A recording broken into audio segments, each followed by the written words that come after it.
अर्थसंकल्पातून सरकारने नोकरदारांना मोठा दिलासा दिलाय। 12 लाखांपर्यंतचं उत्पन्न करमुक्त असणार अशी मोठी घोषणा अर्थमंत्री निर्मला सीतारामन यांनी केली आहे। 18 लाखांपर्यंतच्या उत्पन्नावर 70,000ची सूट दिली जाणार आहे। पुढील आठवड्यात नवीन आयकर विधेयक मांडलं जाणार आहे। मात्र नव्या आयकर विधेयकाचा टॅक्स स्लॅबशी कोणताही संबंध असणार नाही। नवीन बिल म्हणजे आयकरच्या पद्धतीत बदल केला जाणार आहे। कर न भरता आलेल्या नागरिकांना अर्थसंकल्पात मोठा दिलासा मिळालाय। आता कर न भरलेल्यांना 4 वर्षांची मुदतवाढ देण्यात आली आहे। त्यामुळे आता 4 वर्षांपर्यंत अपडेट टॅक्स रिटर्न भरता येणार आहे। अर्थसंकल्पाने ज्येष्ठ नागरिकांना दिलासा मिळालाय। ज्येष्ठ नागरिकांसाठी आता टीडीएस मर्यादा 1 लाखांपर्यंत करण्यात आली आहे, तर नवीन टीडीएस मध्ये सुलभात आणण्यात येणार आहे। मध्यम वर्गासाठी आयकरमध्ये सुधारणा करण्यात आली आहे। मध्यमवर्गीयांच्या उत्पन्नात वाढ करणं हे नवीन विधेयकाचं उद्दिष्ट आहे। त्यात टीडीएसची मर्यादा 7 लाखांवरून 10 लाखांवर आणली आहे। इंडिया टॅक्सेशन अर्थसंकल्पात टीव्हीचे पार्ट स्वस्त होणार असून मोठ्या आकाराचे टीव्ही महाग होणार असल्याची घोषणा अर्थमंत्र्यांनी केली आहे।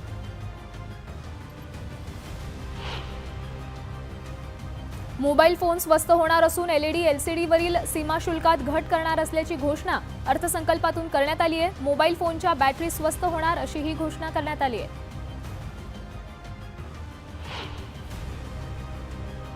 अर्थसंकल्पात स्वदेशीला प्राधान्य देण्यात आलंय। भारतात तयार करण्यात येणारे कपडे आता स्वस्त होणार आहेत।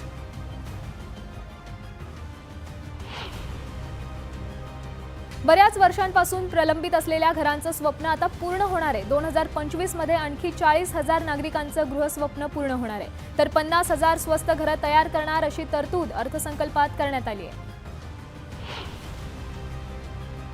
शेतकऱ्यांसाठीच्या किसान क्रेडिट कार्डची मर्यादा 5 लाखांपर्यंत वाढवण्यात आली असून 7 कोटी शेतकऱ्यांना किसान कार्ड देण्यात येणार आहे। शेतकऱ्यांना बँकेचा लाभ उपलब्ध करून दिला जाणार आहे।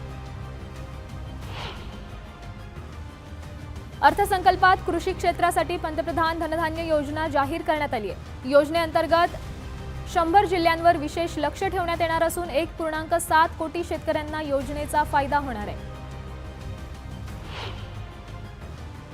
अर्थसंकल्पात कापूस उत्पादनासाठी 5 वर्षांचा प्लॅन जाहीर करण्यात आलाय। कापूस उत्पादकता वाढवण्यावर भर दिला जाणार असून कापूस उत्पादकांच्या समस्या सोडवण्यासाठी योजना आणली जाणार आहे।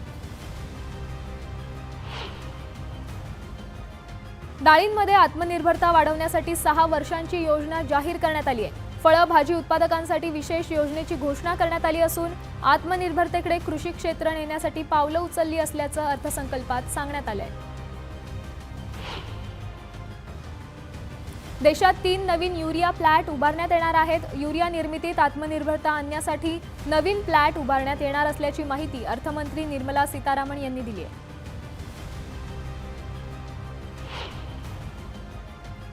महिलांना स्टार्टअपसाठी 2 कोटींची मदत केली जाणार आहे। त्यामुळे आता नवीन व्यवसाय सुरू करण्यासाठी महिलांना सरकारकडून निधी मिळणार आहे। अर्थसंकल्पात मागास वर्गातल्या महिलांसाठी नव्या योजनेची घोषणा करण्यात आली आहे। 5 लाख महिलांना या योजनेचा फायदा होणार आहे। सक्षम अंगणवाडी पोषण कार्यक्रमाअंतर्गत 8 कोटींहून अधिक मुलांना पोषक आहार पुरवला जाणार। यासाठीचा खर्च येईल तसा वाढवला जाणार आहे। देशात भारतीय भाषांची पुस्तक योजना आणून भारतीय भाषेतील पाठ्यपुस्तकांची निर्मिती करणार आहेत। तसंच युवकांचा कौशल्य विकास करण्यावर अर्थसंकल्पात भर देण्यात येईल। वैद्यकीय विभागाच्या 10,000 जागा वाढवल्या जाणार आहेत, तर जिल्हा रुग्णालयात कॅन्सरच्या रुग्णांसाठी केंद्र उभारण्यासाठी देखील अर्थसंकल्पात तरतूद करण्यात आली आहे।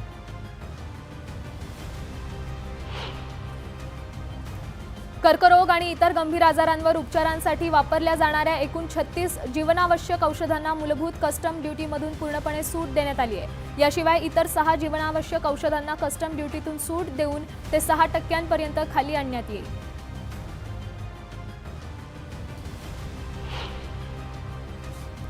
देशात 5.7 कोटी लघुउद्योगांची निर्मिती करून लघुउद्योगाद्वारे 7.7 कोटी रोजगार देणार अशी घोषणा अर्थमंत्री निर्मला सीतारामन यांनी केली आहे। पारंपरिक सुती उद्योगाला प्रोत्साहन दिलं जाणार आहे। 2025च्या वार्षिक अर्थसंकल्पात स्टार्टअपसाठी 10,000 कोटींचा फंड देण्यात आलाय। त्यामुळे आता स्टार्टअप करणाऱ्यांना सुवर्ण संधी आहे।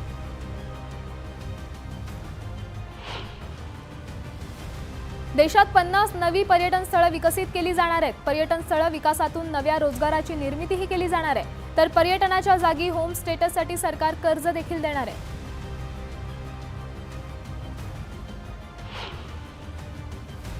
मुख्यमंत्री देवेंद्र फडणवीसांनी पंतप्रधान मोदींवर अर्थमंत्र्यांचे आभार मानलेत। यावेळी नव्या कर रचनेनुसार मध्यमवर्गीय नोकरवर्ग आणि तरुणांना फायदा होईल।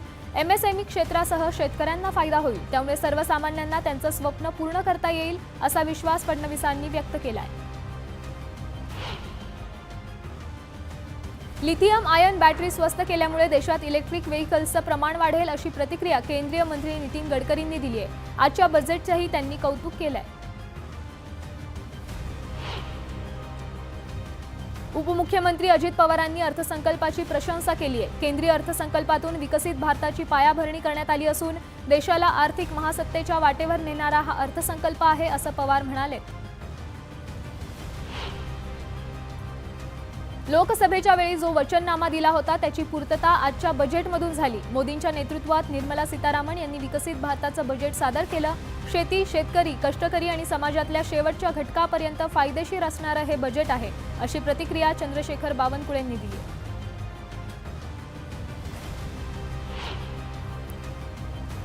आजचा अर्थसंकल्प हा सर्व घटकांचा विचार करून मांडलेला अर्थसंकल्प आहे। सरकारने जनहिताचे बजेट मांडलं असून पंतप्रधान मोदी आणि अर्थमंत्री निर्मला सीतारामन यांचे आभार मानत मंत्री रक्षा खडसे यांनी अर्थसंकल्पाचं स्वागत केलंय। आजचं बजेट हे शेतकरी, कामगार, मध्यमवर्ग, आयकरदाते आणि सगळ्याच समूहांसाठी उपकारक असल्याचं म्हणणं आहे। भारताच्या विकासात चालना देणारा हा अर्थसंकल्प असल्याची प्रतिक्रिया आमदार सुधीर मुनगंटीवार यांनी दिली। वित्तमंत्र्यांनी अर्थसंकल्पावर ठोस भूमिका घेतली आहे। दरम्यान पर्यटनासंदर्भात अर्थसंकल्पात ज्या गोष्टींचा समावेश करण्यात आलाय त्यावर पुढच्या आठवड्यात बैठक घेणार अशी माहिती पर्यटन मंत्री शंभूराज देसाई यांनी दिली आहे।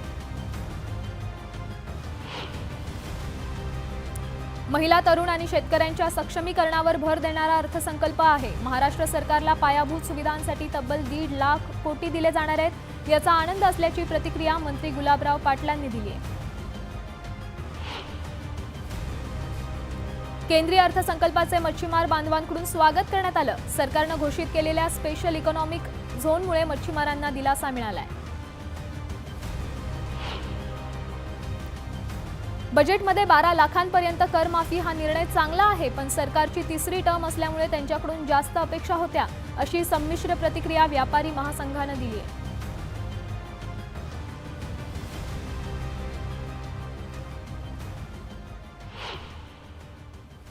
आता घेऊयात वेगवान स्वरूपातल्या घडामोडींचा आढावा। उद्योगमंत्री आणि शिवसेना नेते उदय सामंत यांनी ठाकरे पक्षाचे कोथरूडचे माजी आमदार चंद्रकांत मोकाटे यांची घेतली भेट। ते लवकरच शिवसेनेत प्रवेश करणार असल्याची वरिष्ठ सूत्रांची माहिती आहे। येवल्यातील अवैध धंद्यांविरोधात छगन भुजबळ आक्रमक झालेत। राज्यात इतर ठिकाणी काय चाललंय ते इथं घडवायचं नाहीये, तालुक्यात शांतता राहिली पाहिजे असे खडेबोल भुजबळांनी अधिकाऱ्यांना सुनावले।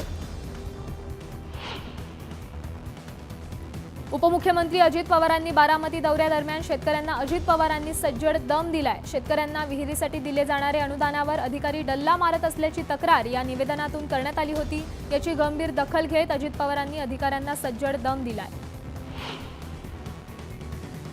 जीवनाचं प्लॅनिंग करताना आर्थिक साक्षरता महत्त्वाची आहे। सध्या आर्थिक फसवणुकीचे गुन्हे दाखल होत आहेत। अधिक नफा मिळणार या अपेक्षेने लोक आपल्या आयुष्यातील कमाई गमावतात। त्यामुळे भविष्यात आर्थिक साक्षरता ही काळाची गरज असेल असं मत मुख्यमंत्री देवेंद्र फडणवीस यांनी व्यक्त केलंय। मला महाराष्ट्राचं पालकत्व करायला आवडेल। नाशिकचं काय घेऊन बसलात अशी इच्छा कृषी मंत्री माणिकराव कोकाटे यांनी व्यक्त केली। तसंच भुजबळ आणि मी एकच आहोत, आमच्यात मतभेद नाहीत, कोणताही गट नाही अशी प्रतिक्रिया कोकाटेंनी दिली आहे। मुंडेंच्या राजीनाम्यासाठी कुठेही दबाव नसून कुणावरही अन्याय व्हायला नको असं म्हणत पंकजा मुंडेंनी धनंजय मुंडेंची पाठराखण केली आहे. हत्या प्रकरणाशी मुंडेंचा संबंध आढळल्यास मुख्यमंत्री उपमुख्यमंत्र्यांसोबत कारवाई करतील असंही त्या म्हणाल्या.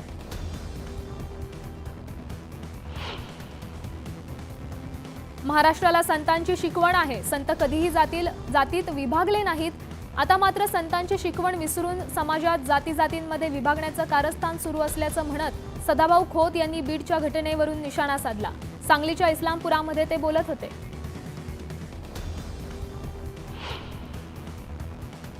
संगमनेरमध्ये बाळासाहेब थोरातांच्या पराभव होणं धक्कादायक असल्याचं विधान राज ठाकरेंनी केलं होतं. दरम्यान यावर राधाकृष्ण विखे पाटलांनी राज ठाकरेंवर पलटवार केलाय. राज ठाकरेंचं वक्तव्य म्हणजे मतदारांचा अपमान आहे अशी टीका विखेंनी केली आहे.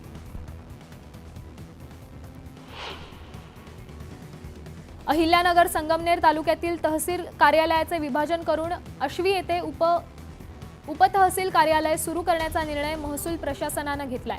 काँग्रेस नेते बाळासाहेब थोरात यांनी याला विरोध केला. दरम्यान स्थानिक लोकांची गैरसोय टाळण्यासाठी या निर्णयाला तत्वतः मान्यता दिल्याची माहिती पालकमंत्री राधाकृष्ण विखे पाटील यांनी दिली आहे.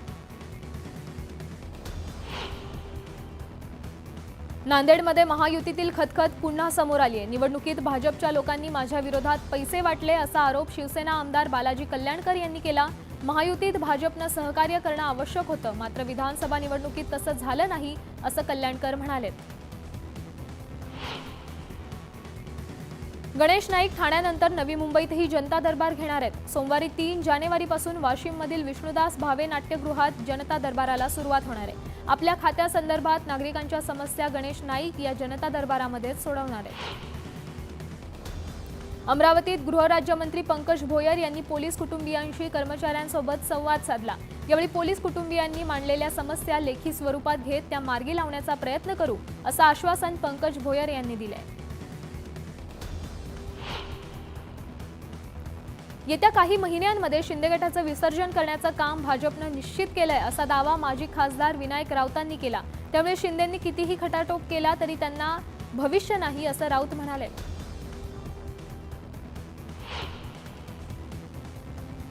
संजय शिरसाट शिवसेना फुटण्याच्या आधी उद्धव ठाकरेंशी मनमोकळेपणाने का बोलले नाहीत? ठाकरेंनी त्यांचं ऐकलं असतं. आता एकनाथ शिंदे यांना भाजप वेगळं करतंय या भीतीतून शिरसाटांनी गुगली टाकली असावी असं उत्तर चंद्रकांत खैरे यांनी शिरसाटांच्या दोन्ही शिवसेना एकत्र येण्याच्या विधानावर दिलंय. संसदेत राष्ट्रपतींच्या अभिभाषणावर सोनिया गांधींनी केलेल्या विधानाचा आदिवासी विकास मंत्री अशोक उईके यांनी समाचार घेतलाय. काँग्रेसने आणि विरोधी पक्षांच्या प्रतिक्रिया आदिवासी समाज आणि राष्ट्रपतींना मानहानी पोहोचवणाऱ्या असून भविष्यात आदिवासी समाज काँग्रेसला धडा शिकवेल असा इशारा अशोक उईकेंनी दिलाय. राज्याचे मुख्यमंत्री देवेंद्र फडणवीस यांनी मुंबईच्या लीलावती रुग्णालयात जाऊन माजी आमदार प्रकाश गजभिये यांची भेट घेतली. मुख्यमंत्र्यांनी त्यांच्या प्रकृतीची विचारपूस केली आहे. यावेळी प्रकाश गजभिये भावूक झाले.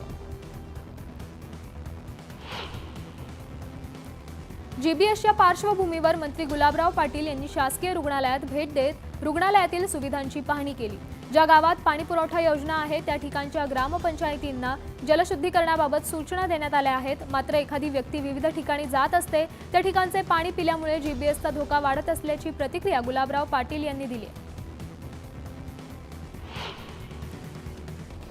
परीक्षेपूर्वी उत्तरपत्रिका देण्याचा आमिष दाखवत पुण्यात एमपीएससीच्या विद्यार्थ्यांकडून 40 लाखांची मागणी करण्यात आली होती.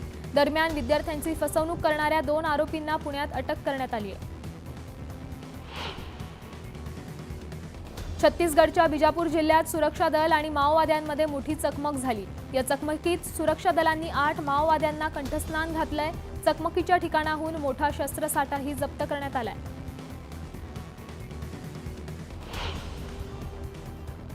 बुलढाण्याच्या शेगाव तालुक्यातील बोंडगाव या गावात केस गळतीचे एकूण 30 रुग्ण आढळून आले असून त्यांच्यावर उपचार सध्या सुरू आहेत. दरम्यान केस गळती झालेल्यांचं मनोबल वाढवण्यासाठी इथल्या गावकऱ्यांनीही स्वतःचं मुंडन केलंय. वारकरी संप्रदायात महंत नामदेव शास्त्री यांच्या वक्तव्याचे तीव्र पडसाद उमटले. गुन्हेगारांचं समर्थन करणं हे संत महात्म्यांना शोभत नाही असं मत हबप भागचंद्र झांजे महाराज यांनी व्यक्त केलंय.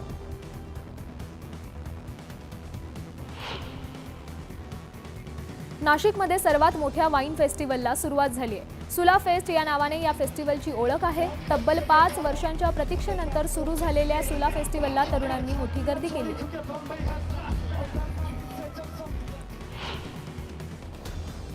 भिवंडीत रिपब्लिकन सेनेच्या मध्यवर्ती जनसंपर्क कार्यालयाचं उद्घाटन आनंदराज आंबेडकरांच्या हस्ते करण्यात आलं। जेसीबीच्या सहाय्याने फुलांची उधळण करत आंबेडकरांचं भव्य स्वागत करण्यात आलं। छत्रपती संभाजीनगरमधील गजानन ॲग्रो सेल्स कॉर्पोरेशनच्या गोडाऊनवर पोलिसांनी छापा टाकला। या गोडाऊनमधून मध्यान्ह भोजनासाठी वापरला जाणारा सरकारी धान्याचा साठा जप्त करण्यात आलाय। डाळ आणि तांदळाचा काळा बाजार होत असल्याचा संशय आल्यानंतर पोलिसांनी ही मोठी कारवाई केली आहे। भुसावळ नगरपालिकेच्या शाळा क्रमांक 35 मध्ये पोषण आहारातील सोयाबीन वाड्यांमध्ये मृत धनवर आढळल्यामुळे खळबळ माजली आहे। नगरसेवक महेंद्र ठाकूर यांनी हा प्रकार उघडकीस आणला। या प्रकरणी पोषण आहार पुरवठा अधिकाऱ्यांसह नगरपालिकेच्या मुख्य अधिकाऱ्यांकडे तक्रार करण्यात आली। पुण्यश्लोक अहिल्यादेवी होळकर यांच्या 300व्या जयंतीनिमित्त अहिल्यादेवींच्या जन्मगावी चौंडी येथे विविध विकास कामं हाती घेण्यात आली आहेत। अहिल्यानगर जिल्ह्यात 300 शाळांची दुरुस्ती, 300 लेडीज हॉस्टेलमध्ये कॅमेरे बसवणं, धरणांमधील गाळ काढणं आणि जिल्ह्यातील सर्व बर्वांचे सुशोभीकरण करणं ही सर्व कामं आता प्रशासनाकडून पूर्ण केली जाणार आहेत। जळगाव जिल्ह्याच्या मुक्ताईनगर एसटी आगारातील बसेसची संख्या कमी झाल्यामुळे विद्यार्थी आणि प्रवाशांची गैरसोय होतीये। या प्रश्नाची गंभीर दखल घेत मुक्ताईनगर आगारातल्या 10 नव्या एसटी बसेस देण्यात आल्या असून आमदार चंद्रकांत पाटलांच्या हस्ते याचा लोकार्पण सोहळा पार पडला।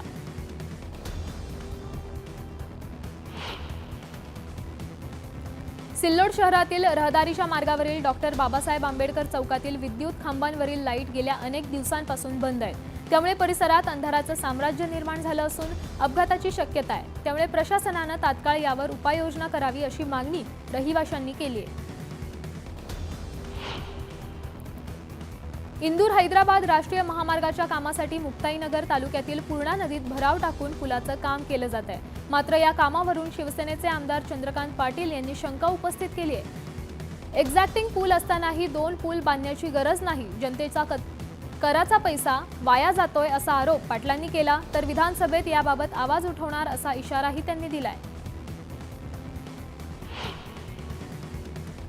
चाकणमध्ये 2 आणि 3 फेब्रुवारी रोजी मुस्लिम समाजाच्या वतीनं इस्तेमा या कार्यक्रमाचं आयोजन करण्यात येणार आहे। हिंदुत्ववादी संघटनांनी याला विरोध केला असून आंदोलनाचा इशारा दिलाय। त्यामुळे परिसरात तणावाचं वातावरण निर्माण होण्याची शक्यता आहे। मागील वर्षी फेब्रुवारीत झालेल्या गारपिटीमुळे वाशिम जिल्ह्यात संत्रा पिकाचं मोठं नुकसान झालं होतं। दरम्यान वर्ष उलटून ही नुकसानग्रस्त शेतकरी मदतीच्या प्रतीक्षेत आहेत। सरकारनं तात्काळ आर्थिक मदत द्यावी अशी मागणी शेतकऱ्यांनी केली आहे। सिल्लोडमधील विविध भागात रस्त्याचं काम सुरू आहे। त्यामुळे नागरिकांना नाहक त्रास सहन करावा लागतोय। अनेक रस्ते बंद झाल्यामुळे वाहतूक कोंडीही होतीये। त्यामुळे काम पूर्ण करून रस्ता मोकळा करावा अशी मागणी नागरिकांनी केली आहे। वाशिमच्या अमाणी परिसरात दाट धुक्याची चादर पसरली आहे। धुक्यामुळे गहू, हरभरा आणि तुरीच्या पिकांवर बुरशीजन्य रोगांचा प्रादुर्भाव होण्याची शक्यता आहे। त्यामुळे शेतकरी वर्गात चिंतेचं वातावरण पसरलंय।